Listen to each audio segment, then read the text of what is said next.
Alors, dans l'esprit de nouveau et de renouveau qui a animé les précédentes capsules de cette série, nous allons aujourd'hui aborder dans notre entretien les nouvelles proximités auxquelles nous invite le contexte et la crise actuelle.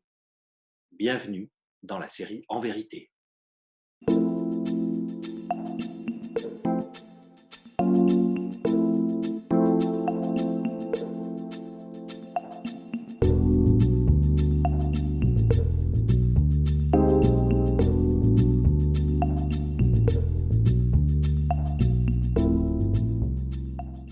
Le monde, finalement, ne serait qu'un reflet, et la situation actuelle peut être un immense reflet de ce que nous vivons, de ce que nous projetons dans ce monde-là, alors qu'en réalité, le manque, c'est aussi apprendre à remplir le peu et peut-être prendre son conjoint ou sa conjointe dans les bras d'une manière qui sera peut-être beaucoup plus intense que ces bonjours, ces au revoir et ces contacts humains que l'on a rendus ordinaires et qui peuvent révéler tout leur extraordinaire.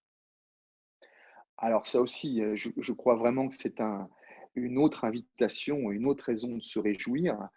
Nous allons effectivement être en proximité avec les nôtres.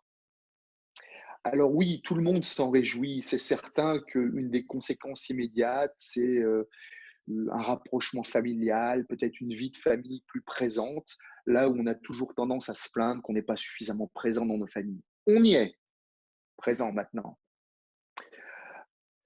Euh, On va faire l'expérience, et d'ailleurs c'est très intéressant de sentir que ce qui se dit dans l'ambiance, c'est qu'on dit par exemple qu'il y a des risques de violence conjugale, de tensions dans les familles, etc. Oui, parce que, comme je le disais un peu plus tôt, nous sommes dans une expérience d'appauvrissement dans le terme de devenir un peu moins que ce que nous sommes habituellement, mais nous sommes en train de côtoyer la pauvreté des autres également, de nos conjoints, de nos proches. Nous sommes en train de côtoyer nos proches comme jamais nous les côtoyons, c'est-à-dire de façon incessante au quotidien. C'est une expérience amoureuse extraordinaire. Il va falloir dépasser, j'allais dire, la pauvreté de l'autre pour l'étreindre aussi. Il va falloir dépasser les plaintes de l'autre pour l'étreindre également. Mais ça passe par l'étreinte qu'on va s'offrir à soi-même d'abord. Donc, cette crise est la possibilité d'une exceptionnelle expérience amoureuse avec ceux qu'on aime habituellement. Non pas qu'on ne les aime pas habituellement, mais il nous est offert de mieux les aimer. Effectivement, comme tu disais, de prendre les siens dans ses bras comme jamais on l'a fait, parce que sinon, ça risque d'être très difficile. Et puis ceux qu'on ne peut pas prendre dans les bras, puisque la situation l'empêche pour beaucoup, évidemment, c'est aussi peut-être inventer la relation, inventer le contenu et inventer les mots qu'on n'a pas osé, qu'on n'a pas pu, qu'on n'a pas su dire et qui pourront sortir de manière maladroite, mais c'est aussi un véritable enjeu pour chacun de nous que l'on peut explorer.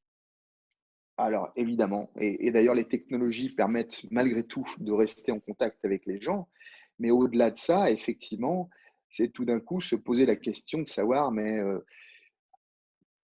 avec qui j'aimerais être en contact? Moi, ce que je fais chaque jour, je passe un coup de fil à quelqu'un auquel je pense et avec qui je ne suis pas souvent en contact.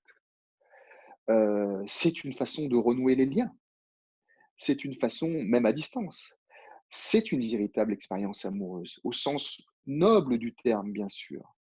C'est-à-dire qu'on est en train de dire que cette crise est à la fois une invitation à l'essentiel, une invitation au recul, mais c'est aussi une invitation à étreindre nos pauvretés individuelles, mais une invitation à mieux aimer les nôtres, mieux aimer les autres.